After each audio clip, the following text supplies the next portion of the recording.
Health information fiduciaries are organizations that we, as the American people, entrust with access to all of our health information. They run a growing library of decision support to help us interpret our information and guide us towards each of the steps in our journey. And more importantly, help us to know to get care when we otherwise don't feel that ill and we're feeling pretty fine and healthy, but we may have been missing out on some of the key preventive services that we otherwise should be getting.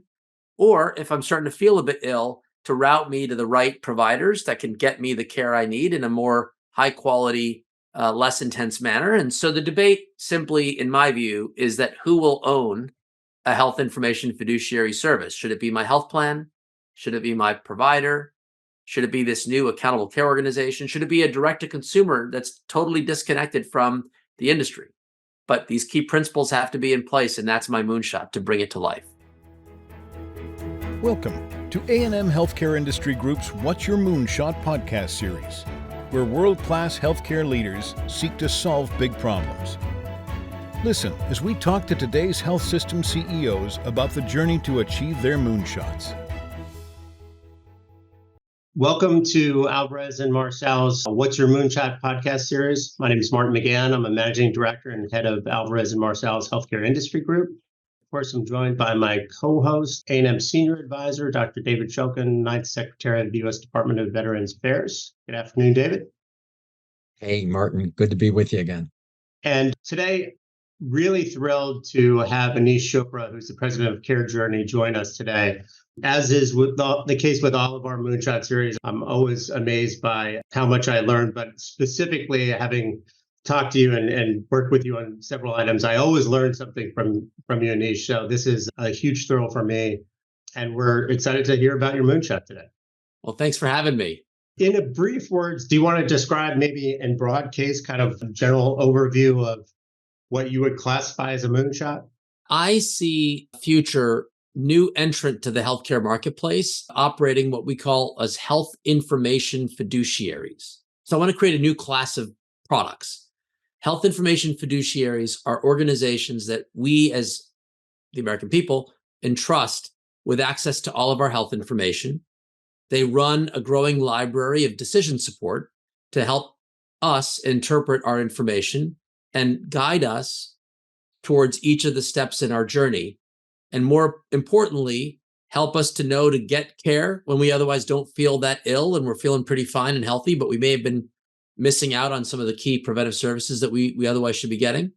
Or if I'm starting to feel a bit ill, to route me to the right providers that can get me the care I need in a more high quality, less intense manner. And so almost nudging me along the way towards the delivery system that we have.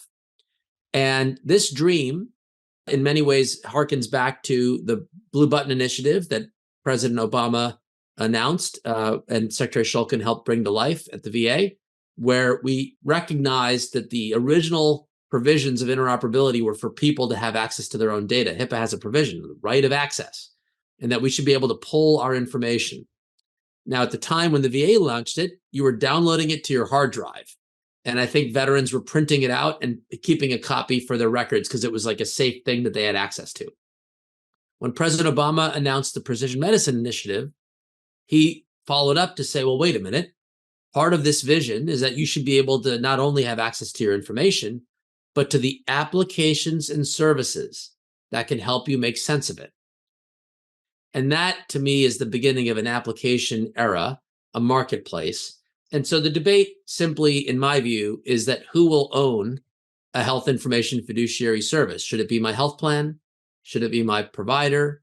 Should it be this new accountable care organization? Should it be a direct-to-consumer that's totally disconnected from the industry? But these key principles have to be in place, and that's my moonshot to bring it to life. Well, Aneesh, this concept of a fiduciary is probably going to be a new concept to some of our listeners. And so why is it necessary to have an intermediary? Why can't the patient be the owner directly? And are there examples outside of healthcare where fiduciaries actually do function in the way you're talking about? Well, let's start with where the term fiduciary came up in my mind as it relates to this work. As you may or may not recall, the Labor Department in the Obama administration introduced a fiduciary rule on 401k plan administrators. Now, to take a minute to derail the background, the Economic Council and the Council of Economic Advisors wrote a paper very early in the Obama administration that estimated something like $4 trillion of money flowing through this retirement system. There were billions of dollars of it that were wasted in the form of excess fees. That is to say, the individual was directed to put their money in plans that paid the most fees to the 401k broker. And that if the person was able to go to a different product that had maybe a different profile that's more attuned to what the person actually wanted, that gap from what should have been the recommendation and what was the recommendation was billions of dollars of retirement money that was taken away from people, effectively put into the hands of the brokers. And so the fiduciary rule was a proposal to say, if you're going to manage a 401k account and the employer is going to set one up, the advice you give must be in the best interests of the person, not of the business model of the sponsor of the entity. And so let's just be pragmatic about it to get to spiciness on the podcast. If I'm a health system and I have a sizable chunk of my profitability tied to 340B, and the patient has a choice, let's just take their blindness, the macular degeneration drug. It's a Part B injectable drug. There's a $50 version, $2,500, $3,500, multiple versions. So a fiduciary might know my limits financially. I owe 20% copay for Medicare, and might recommend that I go to a doctor that's going to give me a compounded version of Avastin first, or I should ask for that at $50 with a 20% copay, better than a $3,500, which is clinically equivalent. But if you're a health system, you get a huge discount on the drug, and it's a big profit center. So is it possible for your digital systems, and would it be appropriate for them to navigate someone towards that which is going to hurt your profitability? That'll be difficult. And so these issues around benefits navigation, Amazon PillPack noted that when they first introduced the idea of buying drugs on Amazon Pharmacy, that 40% of people, when presented a cash price relative to the benefit price, chose the cash price. Ironically, only half the time it was because it was cheaper. The other half was I could fill it on the 28th day and not wait for the prescription to be expired and then be re-upped. So the convenience factor. So I actually think your idea that the patient owns the data is right. They can essentially grant permission to the fiduciary to interpret it. And I think that way the fiduciary moonshot is not in opposition to your idea of ownership rights, but it's functionally the same. I designate the app with permission to access the information and give me the decision support. So it's interesting because I think your perspective is unique. We talked about CareJourney, president of CareJourney. That transparency into data and patient information is part of it, but also your experience, within the government. In 2009, you were appointed by President Obama as the first U.S. Chief Technology Officer for the organization. So your view on data, I think, coming from a private but also a public perspective, is unique. But let's talk about healthcare data. And one thing we're really good at in healthcare is generating data, but using data might be our hill that we have to climb. What's your perspective from a consumer's perspective, even on how you start unpacking data, how you start using it, and how this moonshot would assist in that from the patient's perspective? Well, it would be remiss on my part to not acknowledge the remarkable changes on account of November 2022, the release of ChatGPT. And so to kind of make this real, and then I'll lift up, Peter Lee used to work at DARPA. He's now the head of Microsoft Research and has been focusing a lot on their healthcare roadmap. Peter used to work with me on a number of projects and inspired me to believe in this idea of substitutable applications. He created one for the military, for the warfighter. He did some social media projects on the Red Balloon Challenge. So I've had history and respected him. He uploaded his most recent lab results. He's a relatively healthy guy. And he put it into the kind of secure version of GPT-4 that Microsoft Azure supports. And he asked the simple question, is there anything in my lab results that I should be concerned about? That's it. No, I need to spend $100 million building a data warehouse and mapping all the data and, developing a library of analytics, none of that. One prompt. And it knew to write the query, load the data, understood what some of these terms mean because it's gotten smarter and smarter on the publicly available, diagnosis codes and everything else. And it basically says, look, you're generally healthy, but you've got this potential iron overload disorder. And he's got this description about the recommended next steps.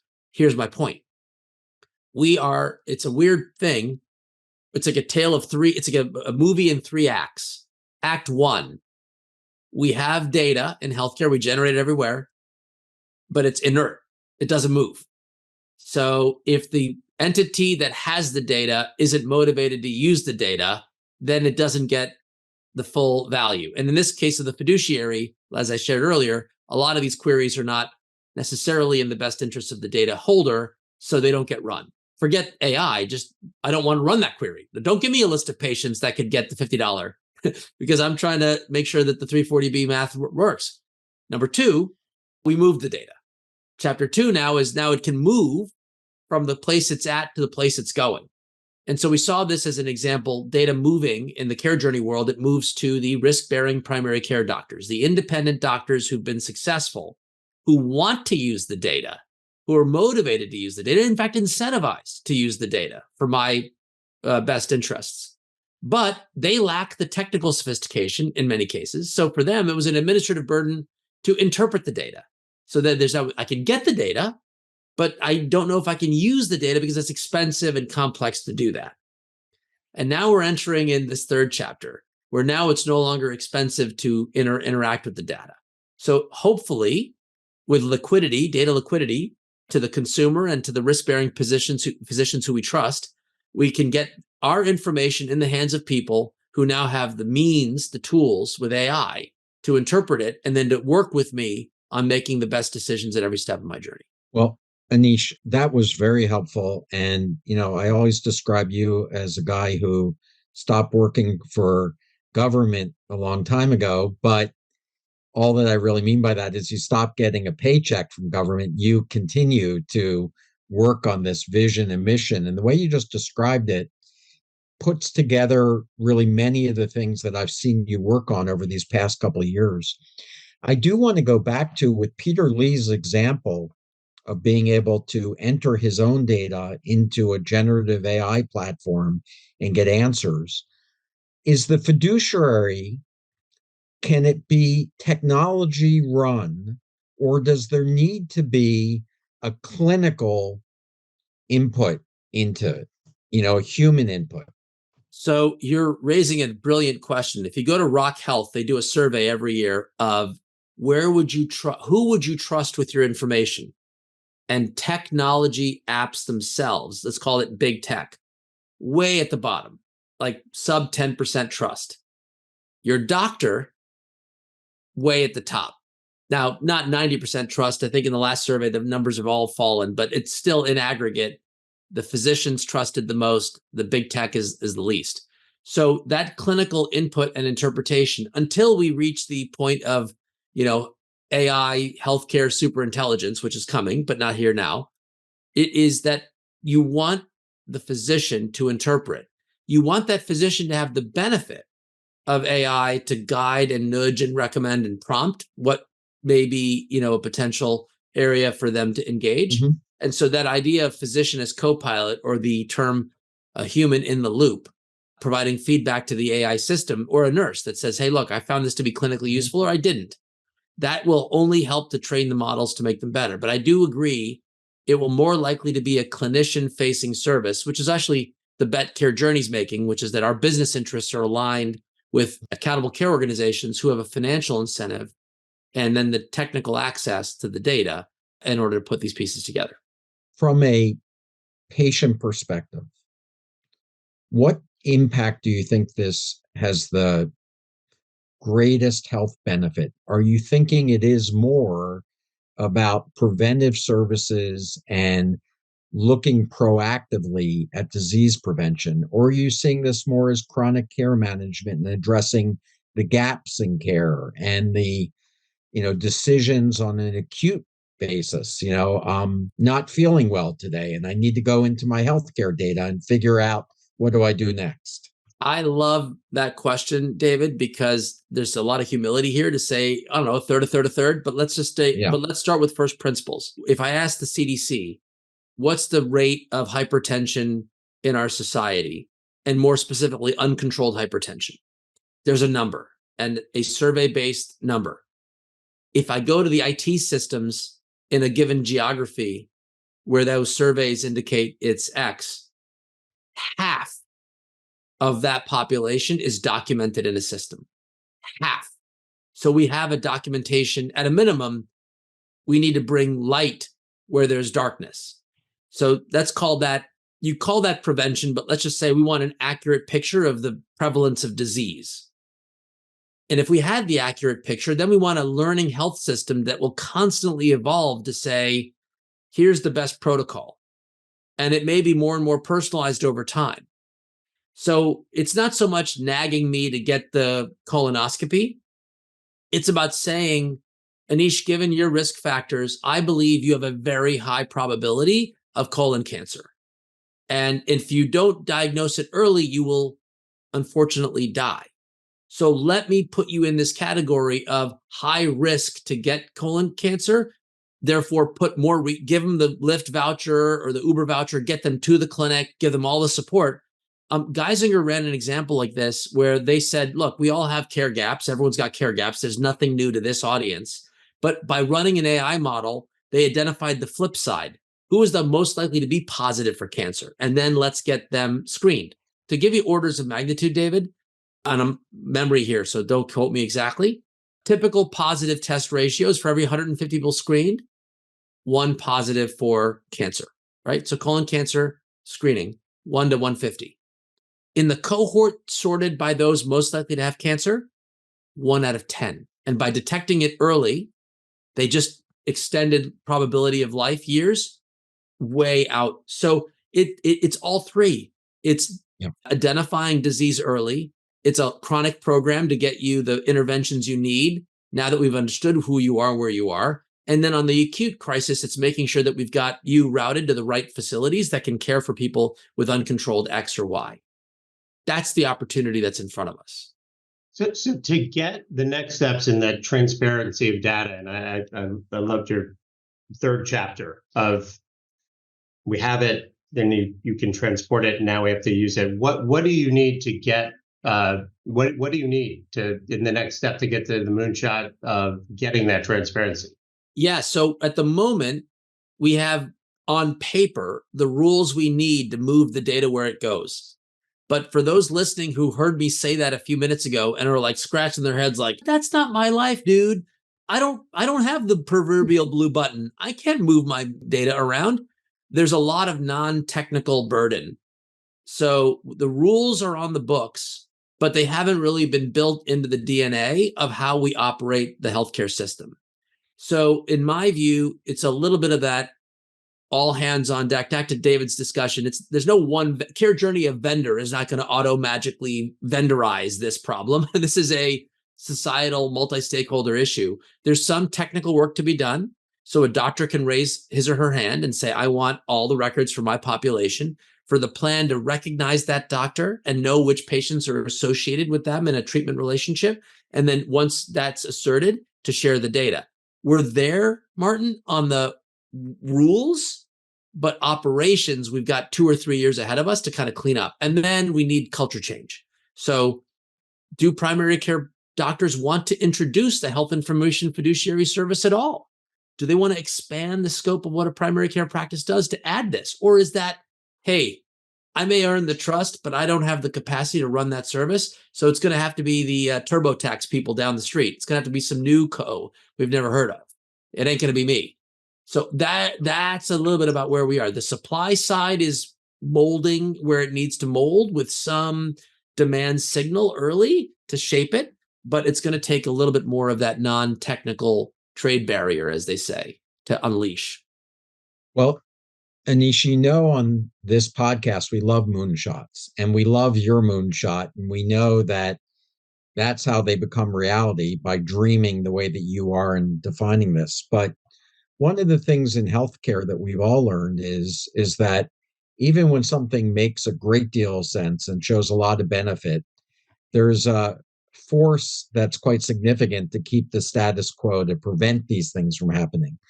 So where do you think the biggest barriers will be to this moonshot? Who do you think actually might want to work against it and just Well, continue the way that we don't use data? We have plenty of organizations that rely on opacity to hide a lot of the mess. Yeah.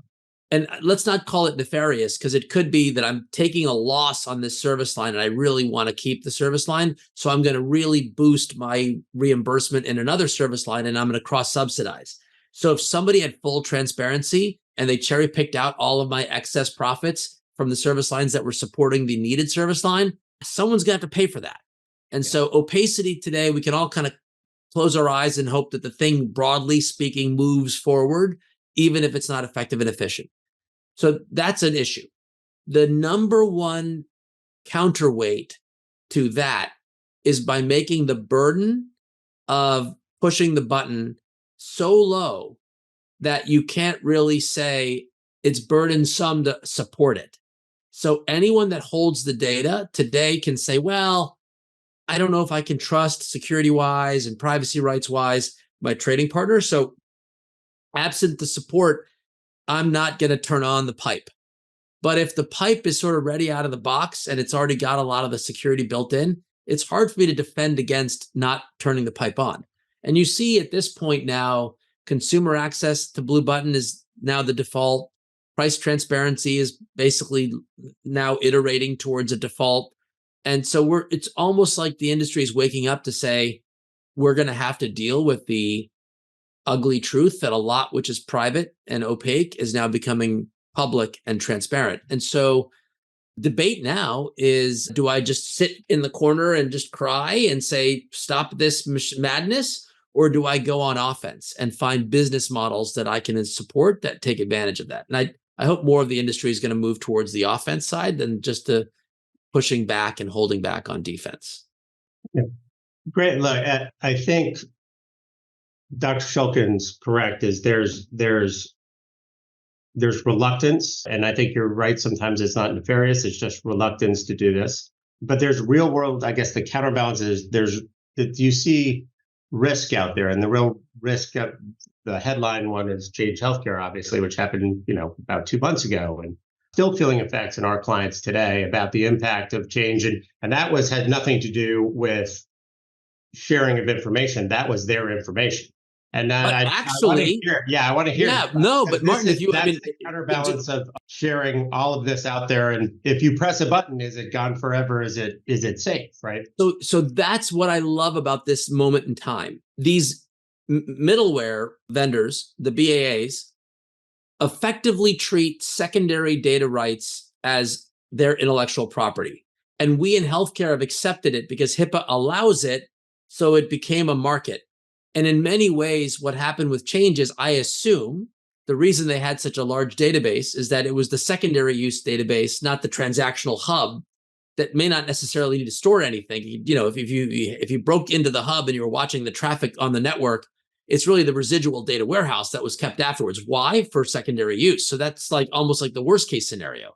It's not even my data. My data's gotten, quote, de-identified and it's going to be made available. So that's a little bit of a challenge. In the API world, in the data sharing world, where I have clear lines of sight, the applications that are trusted to get the data are the only ones that will get the data. And if I revoke that trust, they're cut off. This opacity, how many Americans know that Change is sitting on all their data? What rights do I have to say to Change, give me a copy of all the data you have on me so I know it? It's not a thing. Yeah. And so in this case, it does create more agency. I call it opening up while locking down.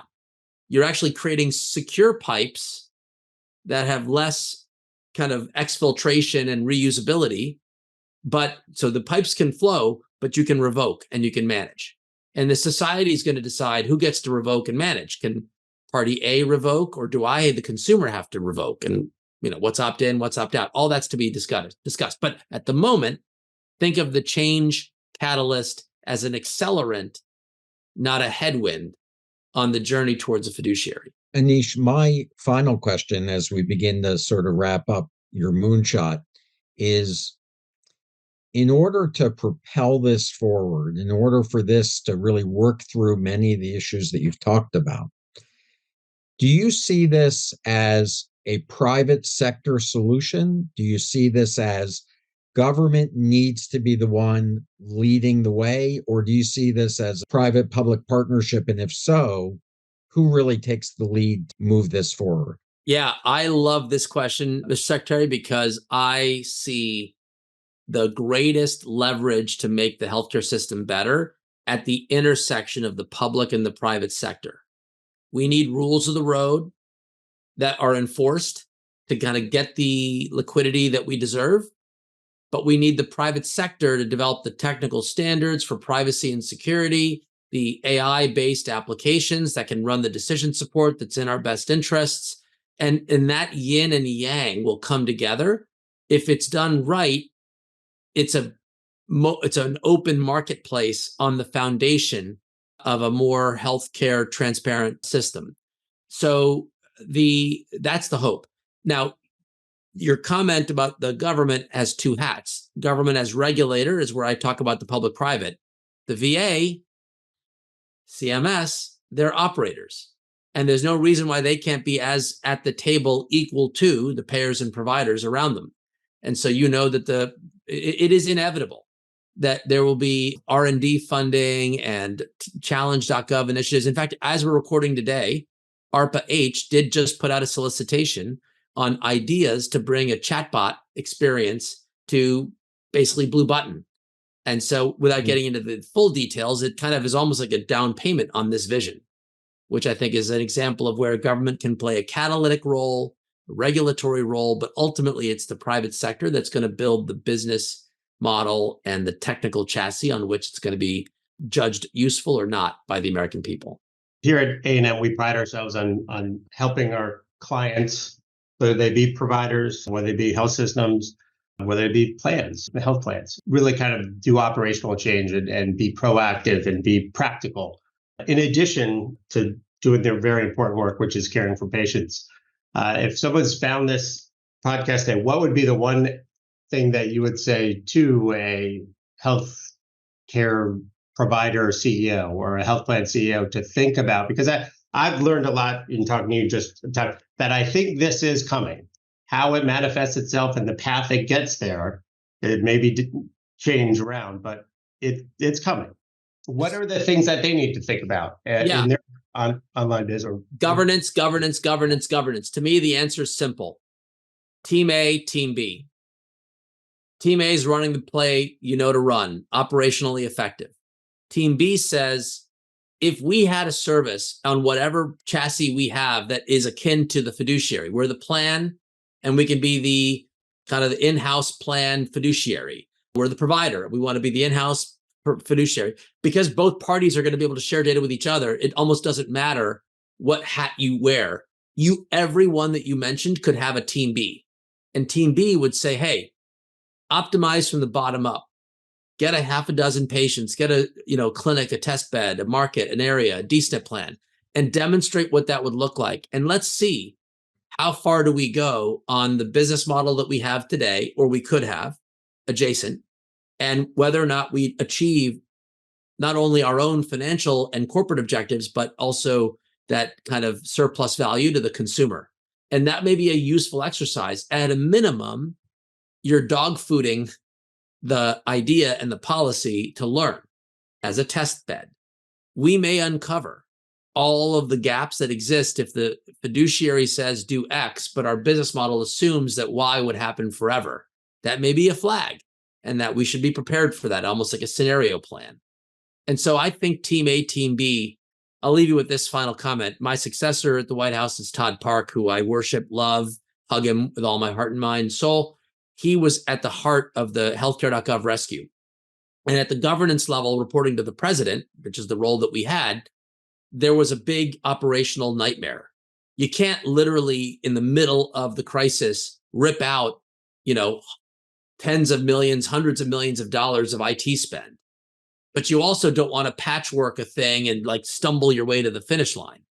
So Todd was able to basically field, let's call it a dozen engineers at a house that they rented in suburban Maryland and said, you're going to rebuild pieces of the application and we're going to still have our legacy, application. And we're going to meet in open enrollment 2 the next year.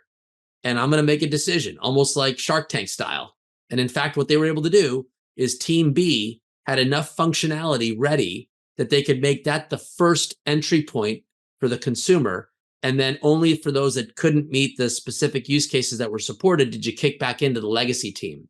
So Todd was able to run Team B and Team A and found a way to systems integrate because A, he's an incredible leader, but B, the moment demanded it. And so I think the moment today, with the prevalence of generative AI, with the liquidity of data to consumers and physicians, this is the moment to have that Team B launched and learn. Great. Well, we can't thank you enough for coming on the podcast and sharing your moonshot. We think it's a great one. And as Martin said, inevitably, we think it needs to happen and will happen. So thank you for being part of this today. Thanks for having me. Yeah, Aneesh, thank you very much. And we're going to check back with you because I think this is iterative and it's going to continue to progress and you can continue to educate all of us. So we will definitely check back with you. Thank you. I love it. Thank you. Bye-bye. All right. Thanks, Aneesh.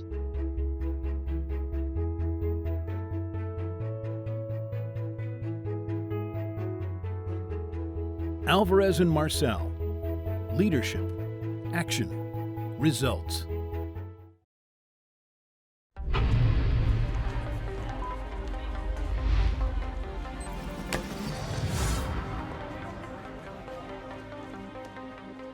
So, Martin, whenever I hear Aneesh speak, I'm always amazed at how brilliant this guy is and how much he cares about really continuing to see this vision of using healthcare technology and data better. But I always feel like I might only understand about half of what he says. He's at a different level. I'm glad you said that. That makes me feel better with my 1/8 of what I am. But when you listen to somebody like him, you say, wow, it's going to take people like him to really get us to the next level. And it does seem to me that we are seeing a transition where companies that had data for many years were about controlling that data, even somewhat commoditizing that data. And now I think these same companies have understood that just isn't going to fly anymore. So that this data availability is coming, this interoperability of data. And now with this integration of AI, there's a way potentially of using that data. So we really are at a time that his type of moonshot may actually become possible. Yeah, I think you're exactly right. It's, data was always thought of an asset, and data was always if you had more and you could utilize it better for your own organization, that was an asset. And now I think that is changing. And what I really love and appreciate about Aneesh's approach is it really does remain patient-centric. It's what's best, yes, for the clinicians, for the companies, but how do the patients utilize this sharing of information to get better care? And that could be through transparency, it could be through advocacy, it could be everyone sharing seamlessly, but it's about the patient, right? And he has so much knowledge about the regulatory side, about the private sector side, but he still keeps that forefront, which is important not to lose in this entire journey that we're doing. What I loved about your last question to Aneesh about, what would you be doing if you're sitting at one of these organizations and the clients that A&M serves? I think that's a really important question because, we've seen this before where particularly healthcare providers have taken sort of a backseat role to some of the significant challenges, and they find themselves then being on the very passive end as sort of the external environment hits them.